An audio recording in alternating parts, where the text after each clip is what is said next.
বিভিন্ন বাহিনীর ঊর্ধ্বতন কর্মকর্তার পরিচয় ব্যবহার করে অবৈধ উপায়ে চাকরি দেওয়ার নামে প্রতারণার অভিযোগে গাইবান্ধার জেলার পলাশবাড়ি থেকে একজনকে আটক করেছে র্যাব ১৩। চাকরিচ্যুত ল্যান্স নায়েক মোহাম্মদ শাহরুল ইসলাম নামে বিজিবি থেকে চাকরিচ্যুত একজনকে আজকে গ্রেফতার করতে সক্ষম হয়। তার বিরুদ্ধে অভিযোগ ছিল সে দীর্ঘদিন যাবৎ সাধারণ চাকরি প্রার্থীদের কাছ থেকে প্রতারণা করে বিভিন্ন বাহিনীতে চাকরি দেওয়ার লোভ দেখিয়ে প্রতারণা করে আসছিল।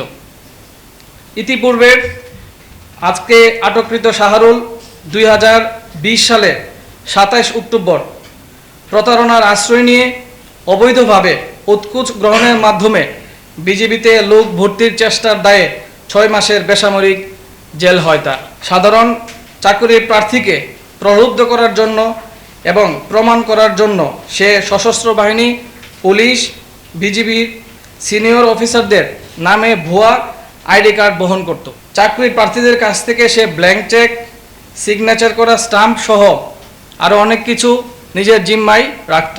সে অনেকের কাছেই টাকা নিত, হয়তো কারো এমনিতেই চাকরি হয়েছে, কিন্তু সে সবাইকে বলতো যে আমি চাকরি দিয়েছি। এভাবেই সে সাধারণ চাকরির প্রার্থীদের সাথে দীর্ঘদিন ধরে প্রতারণা করে আসছিল। প্রাথমিক জিজ্ঞাসাবাদে ধৃত প্রতারক মোহাম্মদ শাহরুল ইসলাম স্বীকার করে চাকরিরত অবস্থা থেকেই তিনি এই ধরনের কার্যকলাপের সাথে জড়িত ছিল এবং প্রতারণার অভিযোগে প্রমাণিত হয় তিনি বিজিবি হতে চাকরিচ্যুত হন।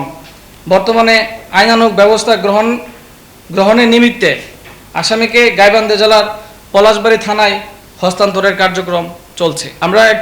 আমরা ফিগারটা হয়তো আমরা বলতে পারবো না, তবে সে আমাদের সাথে বলেছে যে সে এই পর্যন্ত অসংখ্য মানুষের সাথে সে প্রতারণা করেছে। হ্যাঁ, চাকরিচ্যুত সে 2020 সালের 27 অক্টোবর সে বিজেপি থেকে চাকরিচ্যুত হয়। না, বিষয়টা এরকম না। বিষয় হচ্ছে সে অনেকের সাথেই চুক্তি করতো। এরকম সে হয়তো 10 জনের সাথে চুক্তি করতো।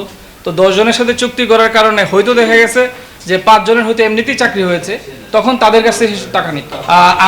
আমরা প্রাথমিকভাবে জিজ্ঞাসাবাদে এই পর্যন্ত সে তার নিজের নামই বলেছে। তদন্তকারী কর্মকর্তা হয়তো তদন্ত সাপেক্ষে তার সাথে যদি জড়িত কেউ থাকেন সেটা বের করতে পারবে। না, তাকে আমরা গাইবান্ধা থেকে গ্রেফতার করি। গাইবান্ধা থেকে আমরা তাকে গ্রেফতার করি এবং পরবর্তী তার বাসা থেকে আমরা তল্লাশি করে এই সমস্ত জিনিস, আইডি কার্ড, চেক, এগুলো আমরা উদ্ধার করি। এইটা আমরা এখনো জানি না। সে আমাদেরকে বলেছে যে সে একটা জমি বেচা কেনার কাজে আজকে বাইরে ছিল।